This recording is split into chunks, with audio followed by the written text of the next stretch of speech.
Hey guys, how are we doing? Thanks for joining me as always today for another video. I'm in my kitchen once again. It's very, very hot outside. I was going to go along to Benjakitty Park and make this video, but it's just too hot. Okay, so today what I want to talk about is, I think you know by now, if you're a regular to my channel, I am moving to Hua Hin, which is on the other side of the Gulf from Pattaya. And a lot of people have asked me why, so I'm going to explain that today. I've also had a golden opportunity that most expats don't get when they come out here, guys in my situation. I'm going to talk about that at the end of this, and I'm also going to let you into a secret I've been withholding. I've never discussed outside of my members area before about something in my life, so I'll tell you all about that at the end, okay? Okay, so I'm going to go through some bullet points as always and discuss the reasons that I'm leaving Bangkok. Now, I can't criticize Bangkok in any way. It's been very, very good to me. I'm coming up to my third full year on this trip. I've lived in Bangkok many, many times, as I have in other parts of Thailand. But on this particular trip, since my divorce from my wife and my family, it's coming up to October is 3 years, and I'm expecting to move down to Hua Hin in the next month or so. The reason I've decided to do this is just I'm going to get a lot more bang for my buck, as the Americans say. You know, Bangkok's getting a little bit expensive. People become argumentative and say, no, it's much cheaper than your own country. It is, but it is, obviously it is a capital city, so it is quite expensive compared to smaller towns outside of the city. And as I say, it's been great living here. I've made some good friends. I've met a lot of viewers, and I hope to continue meeting viewers in Hua Hin, because I know a lot of viewers and subscribers do go to Hua Hin from time to time. I think the main reason is it's a cheaper cost of living. That was my first bullet point, actually.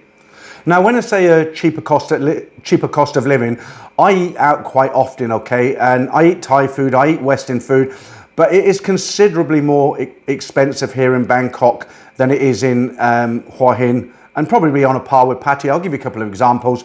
A typical pizza here will cost me anywhere between 300 and 350 baht in a restaurant. Sometimes it's plus as well. I can get a pizza in the market village for a margarita for about 120 baht. I can go to the night markets, various night markets, and pick up cheap food.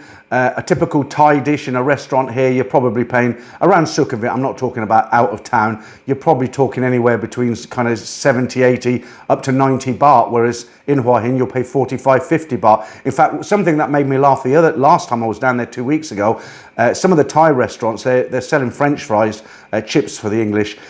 You know, they've got them priced up at kind of 140, 160 baht for a portion, whereas in Hua Hin they're 45 baht. So you see there is a considerable price difference. And as I'm getting on now, I want to try and save more money for later years. So that was one major decision, just the amount of money that I'm going to save. The second reason I've decided to go down to Hua Hin is just the cleaner air, less pollution. Obviously, being in the middle of a city, there is a lot of pollution here. When you live on the coast, it's a lot cleaner. The air quality is a lot better, and that's getting important. That's important for me now. I've noticed in the last few months, you know, I get runny noses, I sneeze constantly, I get a rough throat, and that never used to happen. It is the pollution, definitely. So I'm looking forward to breathing cleaner air down there. And it's a beach-style lifestyle, isn't it? You know, it's nice living in a coastal town. You can go for long walks in the evening or the early morning along the paths that line the beach, and it's quite a healthy thing to do. It's a more relaxed community down there. People tend to know each other. You see the same faces around. I've spent quite a bit of time down there now. I lived down there for a month. That was more than 3 years ago, just to get a feel for the place. And yeah, I like it. I think it's going to suit me a lot more than Bangkok now. Another reason is it's an easy trip back to Bangkok, isn't it? I know some guys live up there in Isan, some guys live in Chiang Mai, Chiang Rai, but you either have to fly down to Bangkok or it's a 8 or 12-hour drive. So Hua Hin's about 3 hours, and they're now building an elevated highway. Once that's up and running, if they ever get it finished, that should be fantastic, even shorter. You know, you can get down there by train, and there's buses that go down all the time. So it's not a big deal. There is times when you would have to come back to Bangkok occasionally, like to renew your passport. You might need to go to your embassy. So it's not the end of the world. And just the traffic, you know, the less traffic, that's going to be great. You know, I have a car and a scooter, and I don't use the car in Bangkok. I only use it when I go out of town, if I happen to visit Pattaya or Hua Hin. But what I like about Hua Hin is I can drive around Hua Hin like I used to drive around Kettering, where I was living in the UK. You get the odd traffic lights in town when the schools empty out at 3 or 3:30, whenever it is. But generally speaking, you know, I can drive to Blueport Mall, Big C, do a weekly shop, fill up the boot of the car like I used to in the UK. You just don't have the traffic jams. You can actually get around, and I'm really looking forward to being able to use my car on a daily basis. I've mentioned cheaper eating out, Thai and foreign food. Nightlife without Bangkok excess. So, you know, Bangkok's famous for its nightlife. They have many theatres, bars, clubs, good jazz clubs and everything. There's not so much in Hua Hin, but I'm at the stage in my life now. When I lived here, when I was kind of 37, 38, I was going out to Nana Plaza and Soy Cowboy and other kind of Irish pubs and English pubs and everything. I was out 5 nights a week, 6 nights a week. But now, at my age now, I enjoy doing things in the daytime. I don't really want to go out at night too much. But if I want to go out for a meal and a beer, there's plenty of places to go up down there. And again, it's cheaper to do that, and it's a much more relaxed atmosphere. For me, it's a fresh start to a new chapter. You know, 3 years out here. It was quite difficult at the beginning. If you've watched my videos, you know the journey I've gone through. But now I'm going to come to the most important part of why I'm moving down there, because I've had a golden opportunity.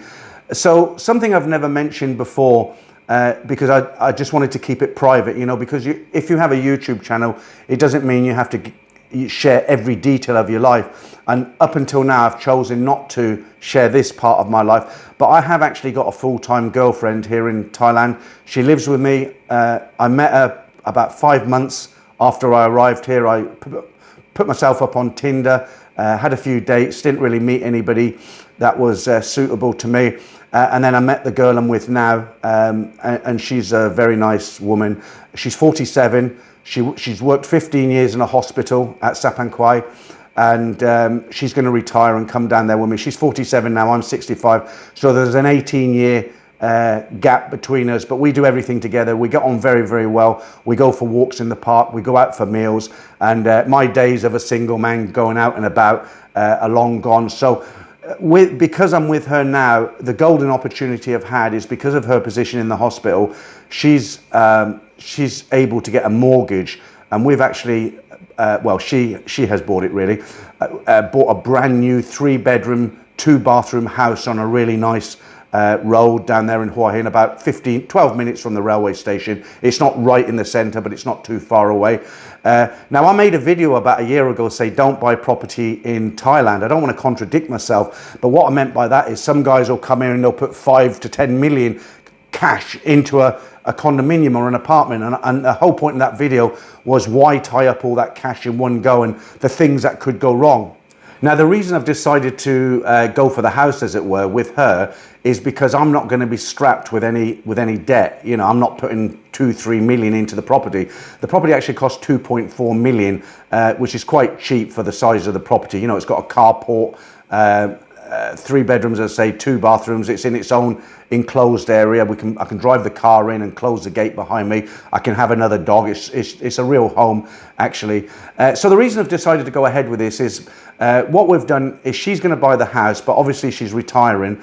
I'm going to pay the mortgage. Now, in my apartment here, I'm paying 21,000 baht a month. It's a nice apartment. It's 51 square meters, but it's basically 2 rooms. Okay, I've got no outside space apart from a small balcony over there. Now, the mortgage on this property is fixed. The first year it's 11,500. The second year it's about 12,200, and the third year it's about 13. And then she goes back and renegotiates. That's just how it works in Thailand. So I'm going to put in about 100,000 baht of my own money for things like sofas. Air conditioners are already paid for by the bank. And, you know, we've got some freebies included and everything. So at the end of the day, I'm not going to really lose anything. You know, you're talking a couple of £1,000, 2,500.